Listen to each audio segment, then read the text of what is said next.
Good afternoon. This is Storybook Corner, and I'm Mrs. Stevenson, and I'm going to read to my second grade class from Crowell School.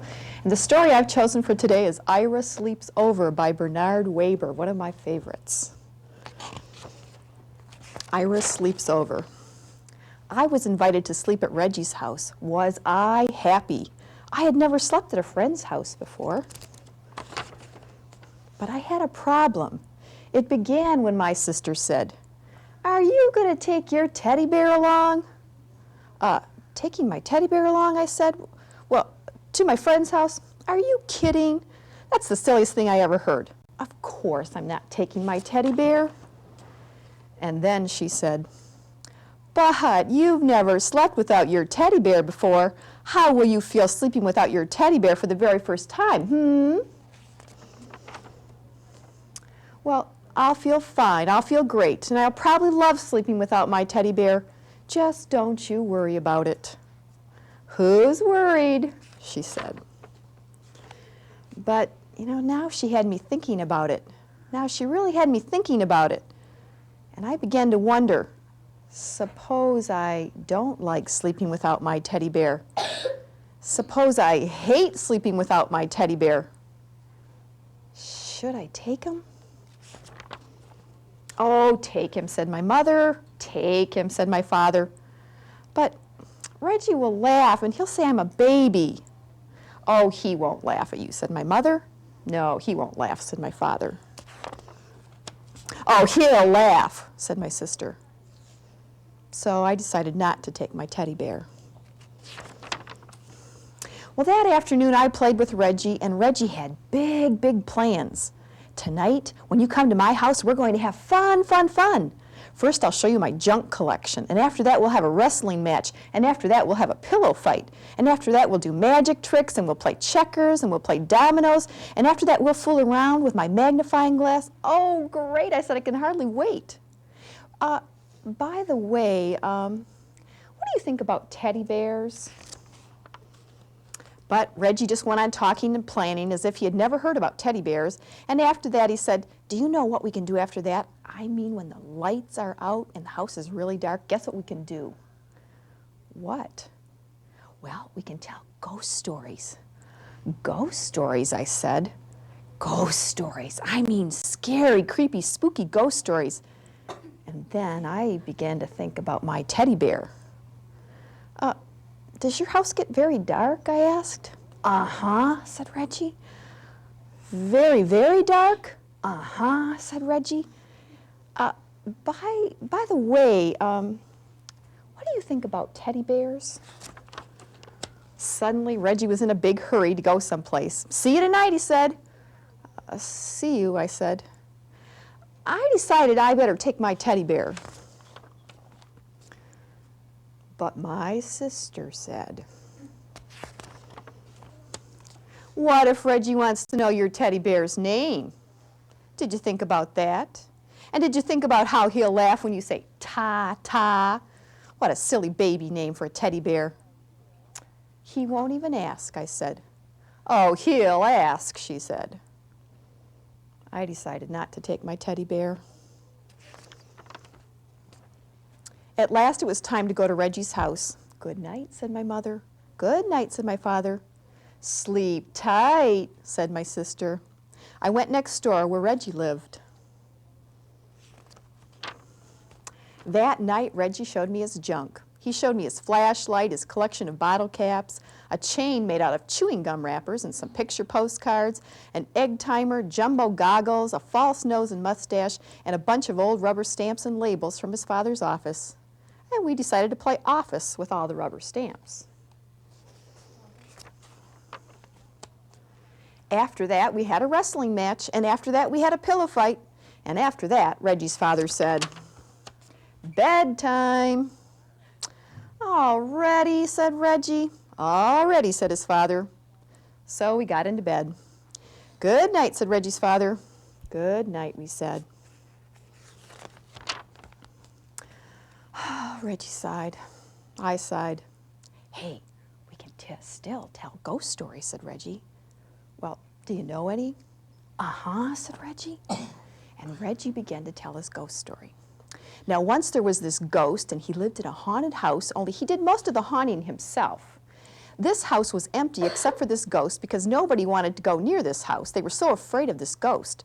And every night, this ghost would walk around this house and make all kinds of clunky, creepy sounds like ah-roomp, ah-roomp, like that.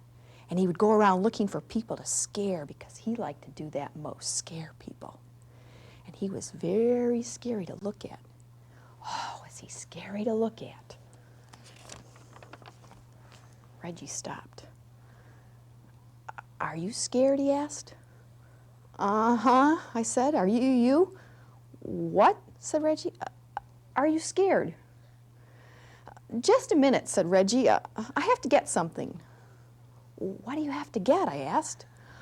Oh, something, said Reggie, and Reggie pulled a something out of a drawer. Now, the room was dark, but I could see it had fuzzy arms and legs, and it was about the size of a teddy bear. I looked again. It was a teddy bear. Reggie got back into bed. Now, about this ghost, he said. Is that your teddy bear? I asked. What? Said Reggie. Is that your teddy bear? The one you're holding, I said. Uh-huh, Reggie answered. Do you sleep with him all the time? What? Said Reggie. Do you sleep with him all the time? Uh-huh. Does your teddy bear have a name? Does your teddy bear have a name? Uh-huh, Reggie answered. Well, what is it? You won't laugh, said Reggie. No, I won't laugh. You promise? I promise. It's Foo-Foo. Did you say Foo-Foo? Uh-huh, said Reggie. Just a minute, I have to get something too. What do you have to get? Reggie asked. Oh, something. Now, the next minute I was ringing my own doorbell. The door opened. Ira, what are you doing here? I changed my mind. You what? Said my mother. You what? Said your sister. She was still up. Well, I changed my mind. I decided to take Tata after all. I went upstairs. Soon I was down again with Tata. My sister said, Reggie's gonna laugh. Oh, you'll see how he's gonna laugh. He's just going to fall down laughing. Oh, now he won't laugh, said my mother. No, he won't laugh, said my father. Oh, I know, he won't laugh, I said. I came back to Reggie's room. I have a teddy bear too. Do you want to know his name? Now I waited for Reggie to say uh-huh, but Reggie didn't say uh-huh. Reggie didn't say anything. Now I looked at Reggie and he was fast asleep. Just like that, he had fallen asleep. Reggie, wake up. You have to finish telling the ghost story. But Reggie just held his teddy bear closer and went right on sleeping. And after that, well, there wasn't anything else to do after that. Good night, I whispered to Tata. And I fell asleep too.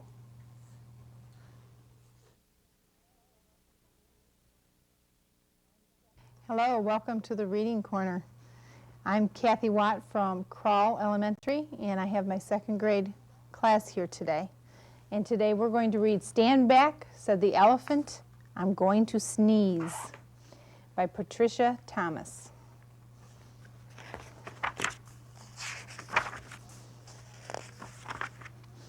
Stand back, said the elephant, I'm going to sneeze. I hate to alarm you, I don't wish to harm you. My friends I fear, it's clear, oh dear, you'd better stand back, I'm going to sneeze. Oh no, cried the buffalo. You're so big and strong and your trunk is so long. Your sneezes sends everyone flying along. Bumping and thumping down pathway and trail, bouncing and jouncing head over tail. Tumbling and bumbling, your sneeze is a gale, a hurricane. Oh, I hate to complain, but please don't sneeze. Oh, please don't sneeze, cried the monkeys in the trees. You make such a breeze when you sneeze. The last time you blew us right out of the trees, the branches began to bend and sway, and some of us landed so far away. We didn't get back till the very next day. The leaves all went whirling, tumbling, and swirling, and our flowers shook for hours the last time you sneezed. Even a cough would knock some of us off. Oh, please don't sneeze. With a shriek, the parrot opened its beak. The elephant says he's going to sneeze. Oh, elephant, please, cried the monkeys in the trees. The last time you sneezed, we lost every feather. We didn't know whether we'd even get back together. Every parakeet was bare as a sheet, from his head to his feet. What's more, all the whales had peacock tails. The wings of the cockatoo were stuck on the kangaroo. You must confess it was quite a mess, very confusing and not too amusing. Even a snuffle would make our feathers ruffle. Oh, please, Mr. Elephant, don't sneeze. Fly, fly, called the birds to the bees. The elephant says he's going to sneeze. Oh, no, buzzed the bees. Not a sneeze, not a sneeze. The last time he blew off our stings on our wings, and we had to make do with rose thorns and glue. Furthermore, what a shock, we all had to walk on our knees, if you please. And that's hard on a bee's knees, while our wings grew back in. What a sin. Oh, please don't sneeze. Beware, beware, called the bees to the bear. The elephant says he's going to sneeze. Oh, please, not a sneeze, said the bear. That's not fair, I declare. The last time he blew off all of my hair, he left me so bare, I spent the whole long winter in long underwear. Nothing's so sad as a bear that is bare. The poor giraffe, don't laugh, almost bent in half, and the alligator's snout was turned inside out. The last time he sneezed, a sniff or a snuff, but a sneeze, oh please, Mr. Elephant, don't sneeze. I do suppose you could hold your nose or wait a while, asked the crocodile with a sad little smile. Oh my, do try, said the fly. We wish, said the fish, you would if you could. The last time you blew all the scales from our heads to our tails. And our gills got the chills, and our skin, it's so thin. If you do it again, we'll freeze. Oh, please, Mr. Elephant, don't sneeze. The zebra yelled, yikes, you'll blow off my stripes. Plus lots and lots of leopard spots, and all the snakes will be tied up in knots. The hippopotamus said, a lot of us will fall right on our bottomus if you sneeze. So please, Mr. Elephant, don't sneeze. Can you say the last part with me when we get to the please don't sneeze? I'm sorry, my friend, said the elephant sadly. About all of this, I do feel badly. If I could keep from sneezing, I'd do it gladly. I'd have such a twitch in my trunk and an itch, plus a bit of a tickle and even a prickle. You must fly and run and hop. I'm afraid I can't stop. I would if I could, but there's nothing to do. Boo! Shouted a little gray mouse, jumping out of his house. He stood right up on his little tiptoes, stuck out his tongue, and wiggled his nose. Eek! Shouted the elephant, jumping in the air. That's a mouse! That's a mouse standing there. I must hide in a tree or jump in a lake, for goodness sakes. Don't scare me. Please spare me. The mouse laughed. Oh, pooh! Now what could I do? A little thing like me and a big thing like you. Elephant, think about it, please. You completely forgot to sneeze.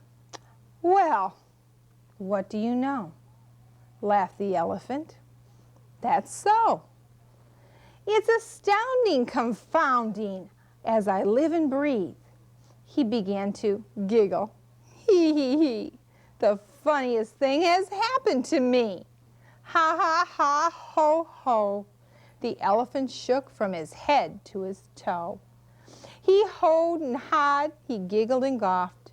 He chortled and chuckled until his knees began to buckle.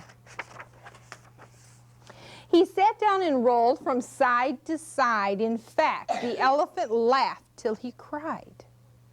And the trees were quivering and quaking. The monkeys came tumbling out of the trees, and the stings fell off of everyone's bees. Stings fell off of every bee. The birds' feathers were flying, goodness knows where. And all of the hair fell off of the bear. The giraffe bent in half, the alligator's snout turned inside out. The fish lost the scales from their heads to their tails. The zebra yelled, "Yipes, I've lost my stripes." Why, the hippo went thump right on his you-know-what. And into the puddle the mouse went kerplop. Then he sat up and he shouted, "This simply must stop. We're terribly glad you don't have to sneeze, but if you laugh, laugh softly. Oh, elephant, please." And that's the end of our story.